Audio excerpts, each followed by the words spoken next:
I had originally thought of having a different topic for today, but given the recent events in the world, especially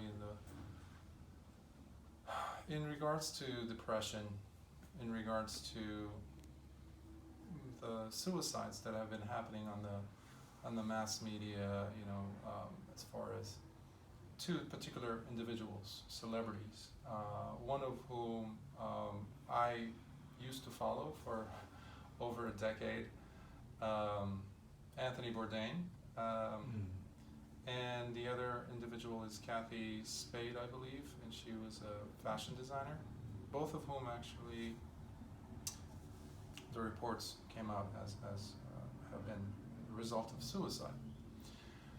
Now, that kind of put a slant on the direction of what I wanted to talk about today, but I'm going to combine the two because it's very much relatable to what we are encountering today in all walks of life, in all ages, and in everyone that on some level is under stress, on some level is experiencing anxiety, and it seems that plan B is always getting some medication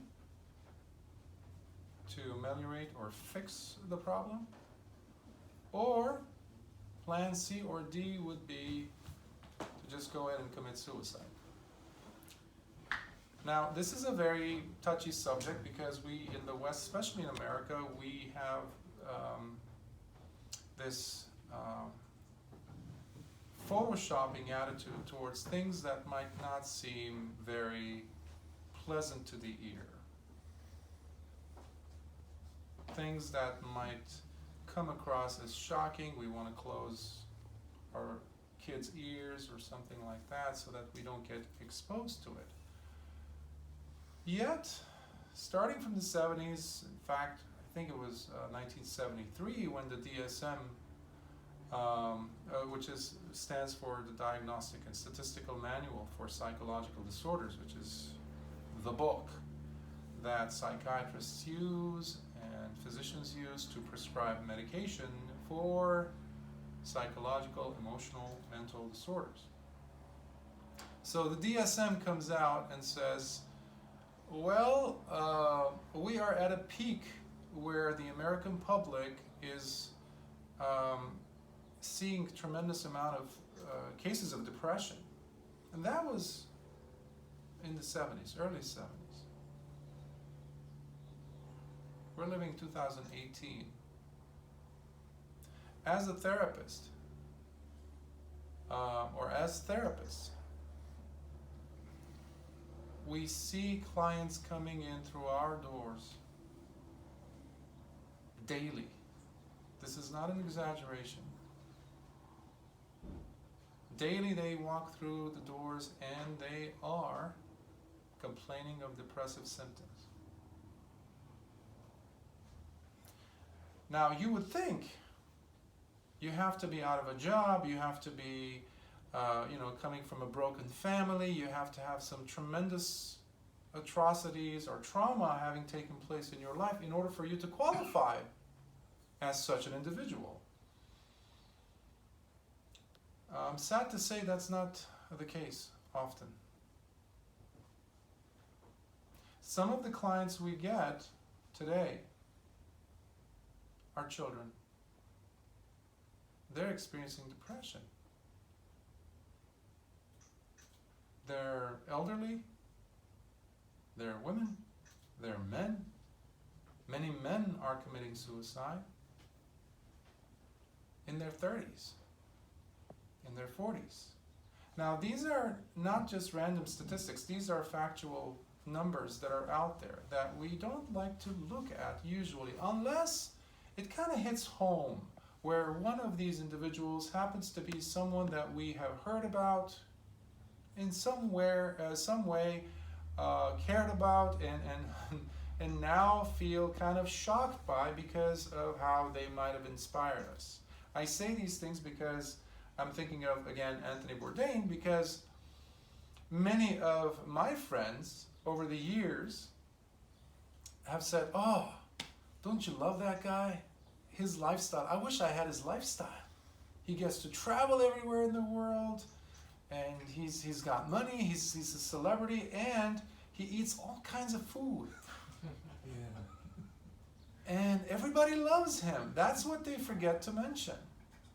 You hardly find some people who actually might say, well, I didn't like him completely. The guy was a talented writer. I disagreed with many of his philosophies, by the way, about life. However, his free spirit of curiosity, I always applauded. I celebrated that. Now, I was just mentioning it to some of the attendants here earlier, how presidents used to want to hang out with this guy. Celebrities wanted to spend time with him. Rock stars wanted to spend time with him. That's the level of celebrity status he had. However, in a culture where everything is driven by so-called success that equates itself with material possessions, a status in society that equates with achievements, quantifiable by money and what society holds as dear to it. Here is an individual who achieved all those things. What happened? So this puts a major damper on our ideas of what is going to be considered as success or happiness. Happiness. So before I, go deeper into this, many of the celebrities nowadays, by committing suicide or somebody who's in the spotlight, they do not realize, unfortunately, the impact that they have on the rest of the population that is undergoing some depressive symptoms. And when we are highly impressionable using smartphones, being on social media, where the first thing we do, we get online in the morning and check out our Instagram feed or Facebook feed just to see who's doing what, where are they traveling to, what kind of food they're eating, etc., etc. So we are in this constant state of comparison. And don't think that this is just an American thing, because I was, late last year I was in India, in Nepal, and I was, wow. You see a kid who comes from a household whose probably yearly income is no more than $200-300, carrying a smartphone, checking their feed. So when you have that much of an influence, infiltrated influence in people's lives, and all of a sudden you do take your life, in a sense, we have to consider the impact that leaves in the population behind us. So as I was coming here this morning to the temple, I was like, the sentence hit me. Suicide causes more harm to those people that we love the most. That puts an extra pressure on the individual to kind of come out of their own self-centered existence to some degree and just probe into the lives of those people that they really hold dear to themselves.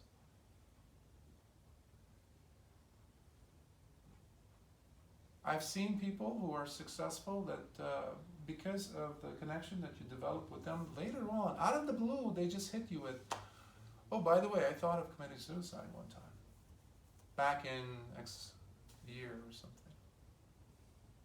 And then I'm always curious, like, why? What changed it? And I'm surprised to find out that none of the causes that stopped them from going ahead with it were medication. They were actually a thought of a loved one that might have been hurt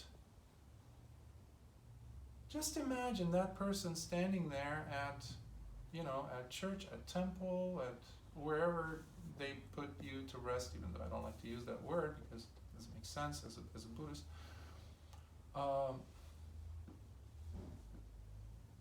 Just imagine their faces. What I might be putting them in, through by my wanting to put myself out of so-called misery. So that's something that rarely is thought of. And I've had clients, and as therapists we do get clients that do talk about, we call it suicidal ideation, having a thought. So we also have to be, as a public, I advise people, loved ones, etc., within session, with the client in there, just to keep an eye out for signs. And one of the key signs that we look for are basically the presence of a plan. Do they have means? Do they have tools? Do they have this and that available? So just to keep an eye out. And checking in on our loved ones. That's another thing. Giving a call to someone is so impactful. It's just amazing. A text. Hey, I was thinking of you today. Remember that picture we took together back in September of '97 or something? You look so good in there. Or I just was, reminiscing on how great it was. That completely removes the person out of this, I would say, self-made masquerade. Because many of the cases where we identify them as depression, they actually come from other mental disorders that are fixable, that are treatable. Some with medication, yes, but not medication alone. We usually have to have an individual communicating with them relationally, and that's where therapy comes in. Whereas you have other individuals who can just gain from therapy without the need for medication. If it's biological need, yes, absolutely. So as clinicians, there are tests and assessments we have to do. So if you know of someone, etc., that's kind of like, I don't know, I don't feel he's or she's okay, refer them to therapy. It's always a good thing. And I just want to go over some of the common denominators in the thinking process that take place in a person who's experiencing depression.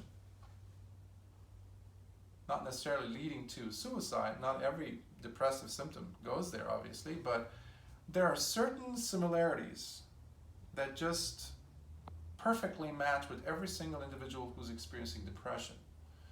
One of them is personification or personalization, where we personalize everything. This is me, this is happening to me, I am unique, my situations are unique, therefore my suffering is unique, and you can never understand that because you have never been in my shoes. Now we might never utter these words, but this is the kind of conversation that goes on between the ears. We have forgotten to smile to ourselves, let alone to other people. When was the last time you actually saw someone smiling at you for no reason, for no objective, no conditionality? It's a wonderful thing. So if no one's doing it, why don't you just be generous with it and share it? See what that does. Some of us are very sensitive to these things, and we can carry it to such lengths. It becomes, another factor is all or nothing thinking. I can either have this whole thing or I'm going to be miserable. A person might be sending resumes left and right, maybe 10 of them a week. They have X amount of master's degrees, tons of experience, and they want this job, this particular job. Only that, attaining that, is going to make them feel successful.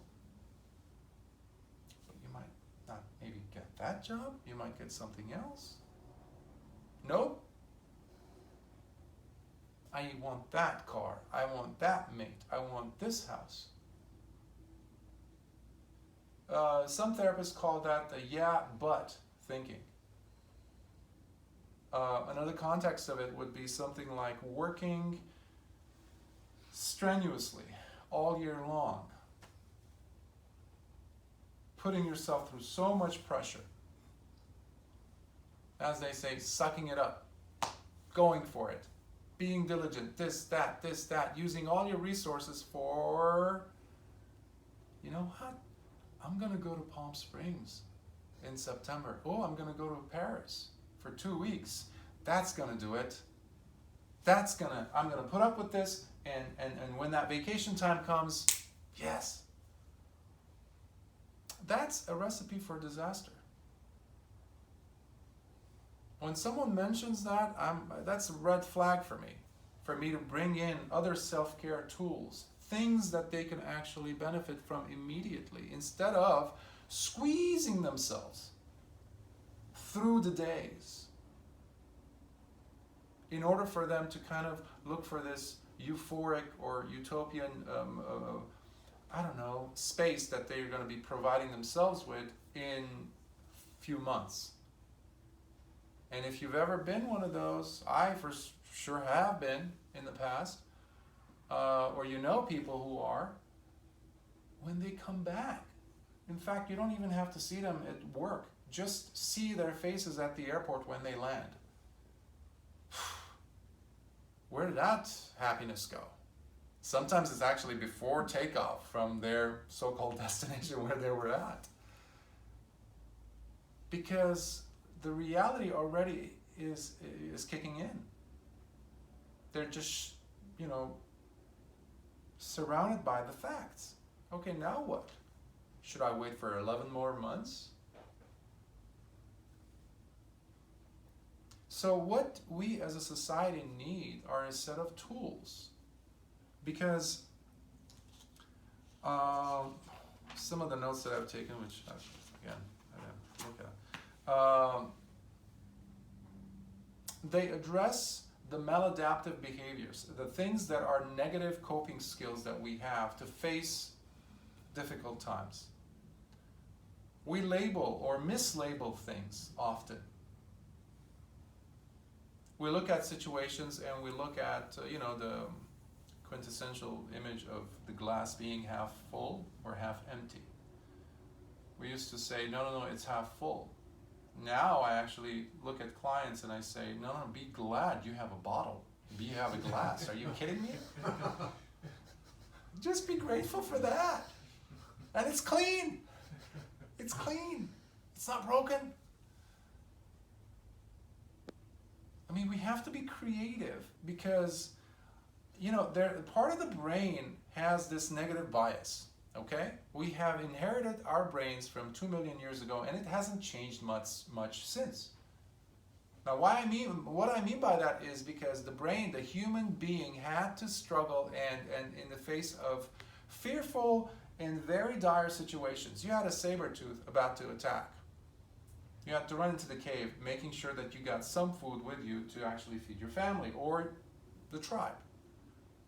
So you always anticipated the negative consequence, the negative impact that you being out there far from the cave, away from the tribe, might bring about. So you always had an eye, an ear out, an eye out, just to, okay, am I safe? So that developed the human brain to anticipate negative consequences, negative situations. Now, even though the brain is the most sophisticated piece of machinery in the universe that I understand to be, it's still very primitive. So when you are under stress, cortisol levels go up, and guess what that means? Negative bias is active. It's looking around for the saber tooth. Even though it's just one guy trying to cut you off on the freeway. There's no, mammoth coming at you with its tusks. And there is no need for you to be worried about survival of your species, because all you have to do is stop by a 99-cent store. But the brain says, no, no, no, no, no, this is a life or death situation. So we're constantly wound up. And thanks to the comparison that we are constantly engaged in, oh, so-and-so is in Bali. So-and-so is in Australia. They're having their blast of a time. They're just enjoying themselves at this 5-star restaurant. Oh, look at their body. Oh, they look so handsome. They look so healthy. Oh, I wish I was able to do that. And then you look at yourself. I'm not in Bali.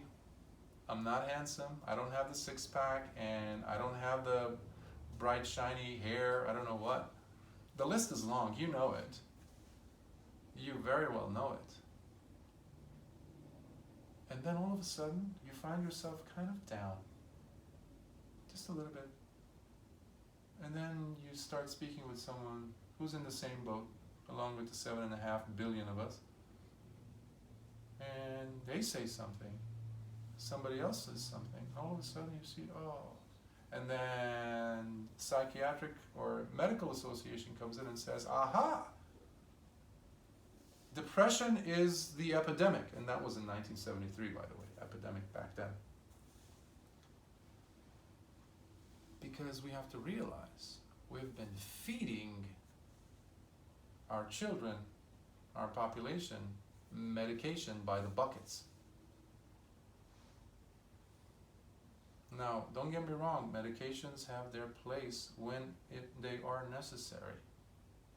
However, not to the extent that they are. We have entire school systems, entire districts that are drenched. If you shake off the kids, there's like all kinds of medication. They used to give them Ritalin, Adderall, this, that, all kinds of medications that, in some cases, they're giving them antipsychotic medication to 8-year-old kids. These things are happening, folks. You don't have to be a specialist to become aware of them. So when this child is growing up, he or she is thinking, well, in order for me to avoid this kind of messy, chaotic state in my mind, in my behavior, and obviously my parents hate me when I'm doing that, so I'm going to just go ahead and self-soothe. Well, weed comes in. Despite what media had been saying, it is a gateway drug. You can talk to any specialist. They will tell you that. And now it's legal. So sooner or later, the person ends up being on some other type of an addiction.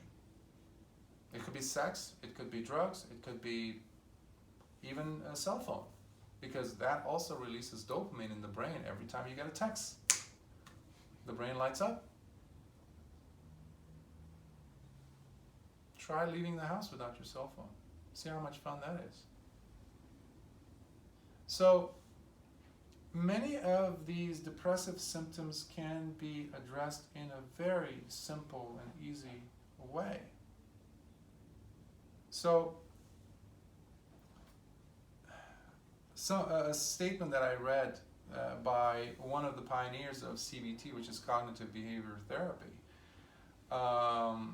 which made it big a few decades ago. It's still being used, obviously. His name is David Burns, and he says something that resonates with Buddhists very well. He says, you feel the way you think. You feel the way you think. Now, unlike in Western psychology or therapeutic modalities, Buddhism looks at feelings, not alone. It also connects it. Prior to that, it connects it to the state of mind. What's going on with the mind? What are the consistent type of thoughts you're having on a daily basis? And that's why we have kusala and akusala, wholesome and unwholesome.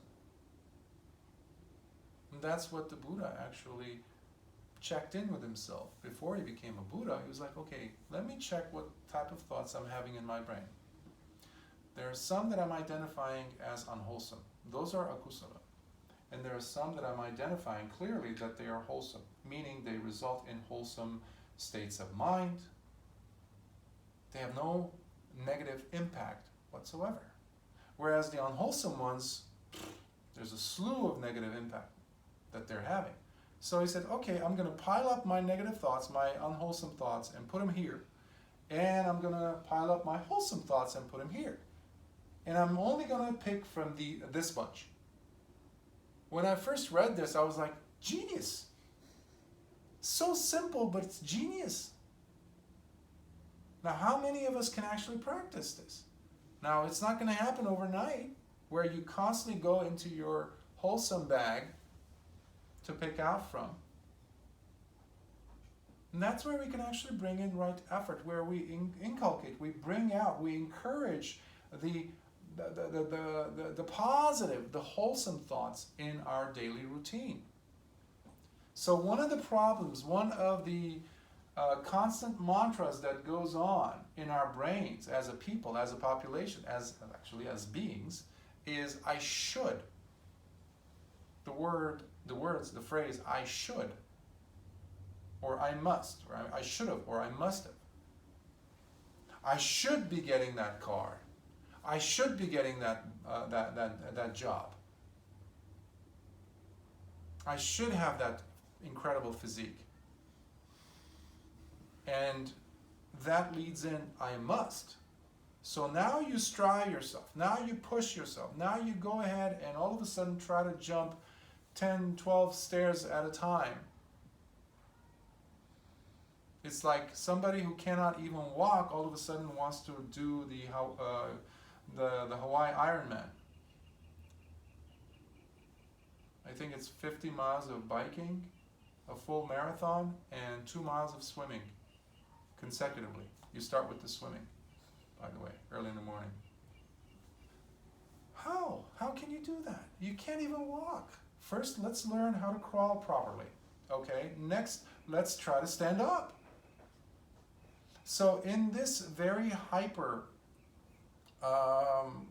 where everybody wants to be, for example, an entrepreneur, everybody wants to be the next, well, we were talking about him, Anthony Bourdain, or some other celebrity, or some other very, very successful, or successful in common lingo, wealthy individual. And we push. And when we push and we break something, because that's what's going to happen, guess who comes to dinner?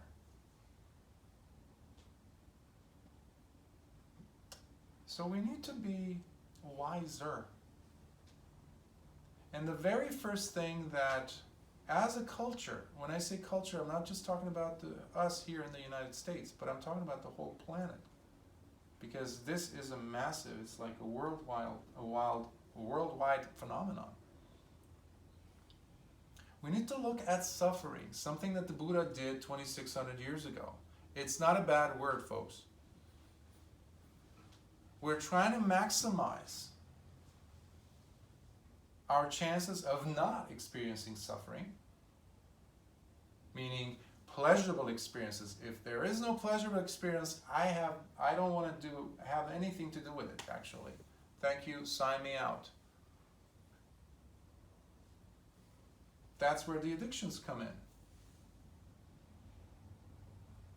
Growing up, I was like a teenager. I was just looking at like people who have different addictions, and I would just be amazed. I had cousins who would get drunk over the weekend, and then I would see them in the next morning. Like, I was just like, what is that? Oh. And then you look at somebody like Hugh Hefner, dying in his 90s, and he still was like craving it. That addiction, that craving does not come from the outside. Because the people that he was with early on in his life, he didn't want to look at them 20, 30 years down the road. He wanted new people coming in, younger people coming in. And that's what an addict does. We always want to get the newer version, the stronger version, the bigger kit, the stronger this, the strong. Why is that? We want to mask our suffering. Well, that is an unwise way of looking at life. And that's why the Buddha started with suffering. First, we need to identify the presence of suffering. Now, what is happening with these individuals who are going ahead and doing, committing suicide, or highly depressive individuals who are pondering it, is that they're stuck at that step. They don't go beyond what the Buddha stated, there is suffering. By the way, the Buddha never said life is suffering. He said there is suffering in life.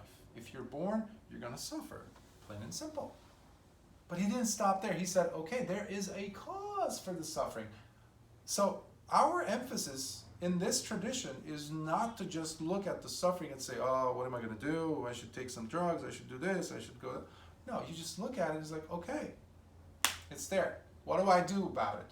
First of all, I need to know why it started. What happened? Where is it from? And that introduces intelligence. That indicates the presence of curiosity, intelligence. And if we spend our energies in the direction of like, okay, what was the cause of this? Craving. My craving to have more of the pleasant experience is the cause. Einstein has this famous saying that if you keep doing the same thing over and over and over and over again and expecting a different result, it's like, that's like the defining insanity. But we're doing that all the time. All the time. So we change our cravings. Instead of a red car, now I want a blue car, maybe a different brand. Instead of going to Fiji, now I want to go to Nepal. Why? Because I'm seeking my enjoyment, my sense of fulfillment outside of myself. Now, I'm not saying go to Fiji, Nepal are bad things, no. But I hope you're understanding that what I'm trying to do is to not lean outside of ourselves for some sense of fulfillment. Because we're still in the cycle of suffering. The Buddha did not stop even at second point. There is suffering, there's a cause of suffering, and then he introduced what makes this special. He introduced the third noble truth, which is there is a cessation to all of this nonsense. That gives us not only hope, but an understanding. An understanding that by moving away from the craving and just looking at the process, already you're feeling good. Already you're feeling good. I've seen it happen in clinical settings where by simply indicating where the problem is, let's say couples would come in, arguing, this and that, and I would just look at, okay, what's happening? What's happening in front of us? Well, he's not doing what I'm saying for him to do.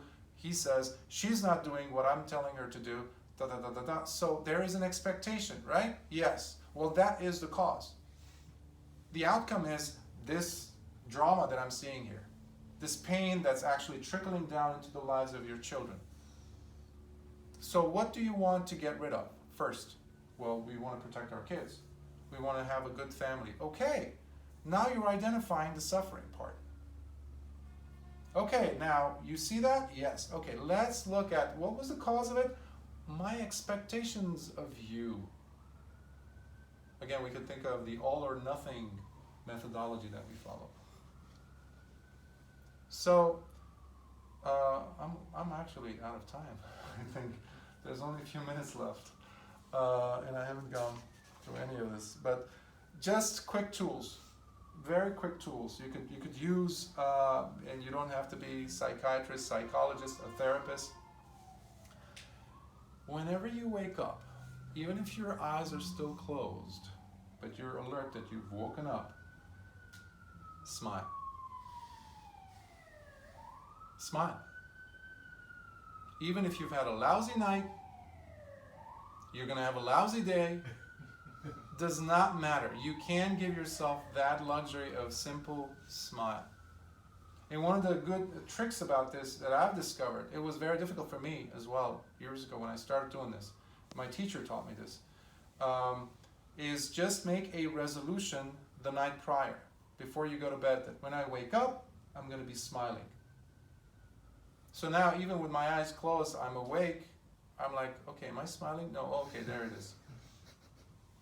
2, very simple. Have a bottle of water next to your bed. 2 cups of water, that's all. Chug it, drink it. Don't leave and go to the bathroom to take care of business until you've drunk the bottle. Small bottle. And then get up and take care of business, and then when you come back, make your bed. Make your bed, because that will be a gift after your day has been spent. However exhausted you might be, when you come home, there it is. Why? But because it took some effort to do it, and it gives you a reward. Even if you've had an amazing day, that tops it even. If you have not, again, it is a reward. It's a wonderful reward. And you made it. That gives you a sense of confidence, sense of self-fulfillment.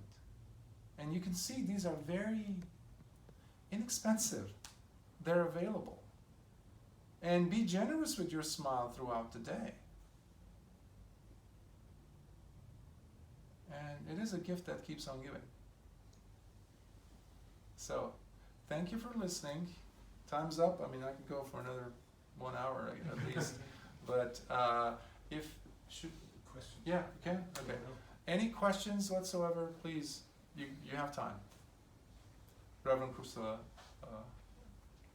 allowed it. Awesome. We started late. Oh, thank you. Questions? Your face is looking. Now you seem like you have a question. No, I just want to share with you about, you mentioned about somebody planned the vacation for June or something like that. And this is exactly what happened to one of my friends. He on vacation right now, but he planned it for 6 months. And then 2 days before vacation, he said he gets so nervous, he gets so, he didn't feel like want to go. I said, well, you set up everything, so just try to enjoy whatever you're on flight, and then your vacation. So just put yourself and enjoy your vacation. So I don't know what happened.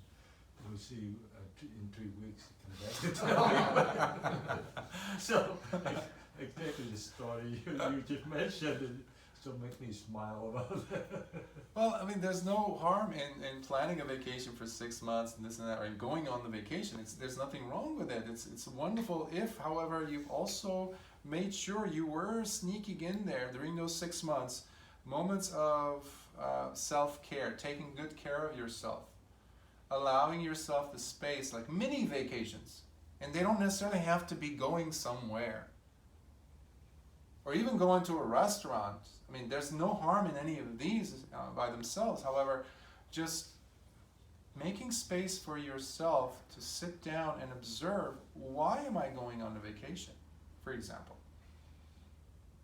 Is it for me to do the yeah but routine, meaning I have to squeeze myself, go through suffering, and then I'll get the reward?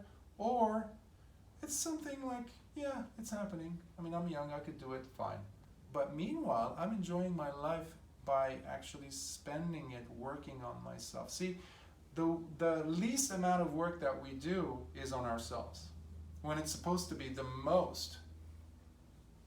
The greatest amount of energy that needs to be spent is on our own self-improvement and working on our mind, because that's what you have. ultimately. The body's going to fail. Even memory will fail. So instead of always kind of looking outward for gratification, which is what our societies are telling us. That's why, we are consumers. And that's what they're going to sell us. Absolutely. Yeah. Yes, Russell. Yeah, thank you for your talk. I don't want to, put forth a downer, but I had a question about the suicide.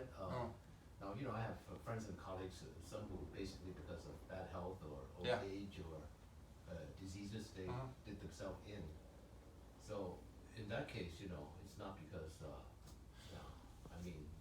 that's a different reason. Yeah. And then, I never could decide, how did I feel about it? Did I feel, okay, they did, they said they wanted to do it their way and they didn't want to be a vegetable or whatever. And so they just decided to do it. And so I felt, okay, I had conflicted feelings, and in those cases, under those conditions, they decided that they didn't want other people to suffer and take care of them or whatever, so they decided to do themselves in. So that's a little different than what you're talking about, right? Yes. Thank you for that comment, because it is the other aspect, which is a serious issue. And I myself had two of my parents reach a state in their lives, at the end of their lives, where that was something I personally was considering. And I was okay with that. If they wanted to go, I was okay, because my mother suffered from cancer for several years. And I mentioned it before, I don't want to mention it again, but basically morphine, this and that was not working at all, and she was in pain. Now similarly, years later with my father, he was in pain. So some, as Buddhist teachers, we have different branches of Buddhism, but as a whole, there isn't one single idea or position on this matter. So some teachers will be very staunchly against euthanasia. Some teachers will completely say no. But our path is also largely based on compassion as well. So it has wisdom and it has compassion. So we need to be acknowledging the pain, the suffering, that if the person is downward, spiraling downward, I will have a really tough time sitting there and just looking at their pain when there's no morphine in the world that could remedy the situation. So, it's my own position, and this is only my position, I can't, talk for others, would be to take it on a case-by-case basis. After all of these different factors have been considered, family, friends, etc. But I know in Western tradition, in therapeutic traditions, especially in California, we always want to be supportive of the individual. Now, obviously, the person has to be coherent, an adult, etc. When they've reached that point, we can be in a supportive role. It is their choice. But for me to stop them and say, hey, you don't have the right to, I was like, okay, can I switch roles with you a little bit? Let me take a little bit of that pain of yours. So, but it's a very, it's a hot topic, still is, and will be, I think, for a while. Yes, Just a simple comment that suicide in this lifetime will not help the next lifetime. Exactly. Yeah. Exactly. And that's something that many people who are not familiar with Buddhist teachings omit to consider. Many people are thinking, okay, I'm exiting this life and I'm going to go into somewhere better. There's several different things that need to happen when there is a killing involved, including oneself. The very first and most important thing is the mind will get agitated. There's ignorance introduced. So you are unconscious in a sense. And if you are aware that you are killing someone or something, including yourself, that will generate aversion on some level, either towards yourself. How come I'm doing this to myself? I can't. All these hindrances and defilements kicking in are going to guarantee you that it will be a lower state of existence other than a human. And there are 4 lower existences within the Buddhist tradition. Hell, we do have that. There's hungry ghosts, there's animals, and there's asuras, which, it's like demonic beings and things like that. But they're all 4 levels below human. Now, many people in the West, etc., thinking, materialistic and scientific, this approach, that's nonsense. Not necessarily. Some individuals who experience deeper levels of meditation can actually see these and experience them for themselves. These were not mumbo jumbo, basically. And thank you, Reverend Kusala, because that is such a huge, huge factor that is completely ignored. In the West. Yeah. Absolutely. Buddhism is not a bunch of mumbo jumbo. We can't select things out of Buddhist teachings and say, I'm a Buddhist, this and that, but I'm going to leave that out. Rebirth is a huge part of Buddhism. And we always consider the last moment. Where was the mind? How was the individual feeling?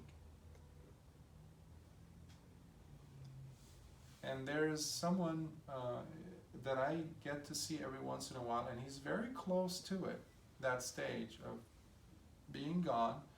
Every time I see him, and he's very much into science over several decades. So if you talk to him, even the word Buddhism, he flips out. But somehow he and I have developed a very interesting bond. So every time he sees me, he says things about how we connect, this and that, intellectually.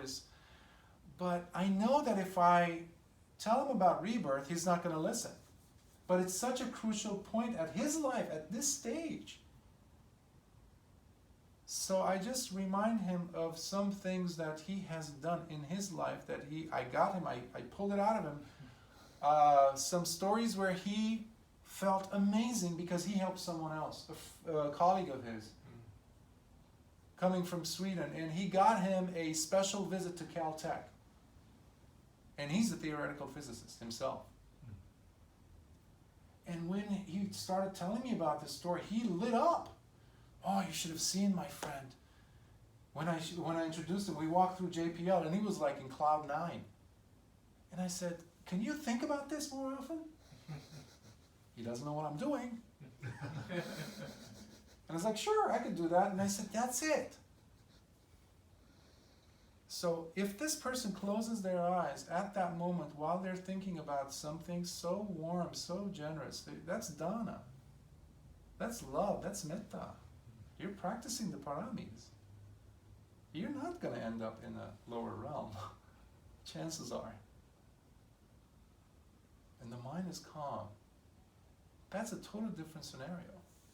So that needs to be in that conditional, individual basis scenario. That would have to be included in there, to my understanding. And if you have any more questions afterwards, you're more than welcome. Thank you.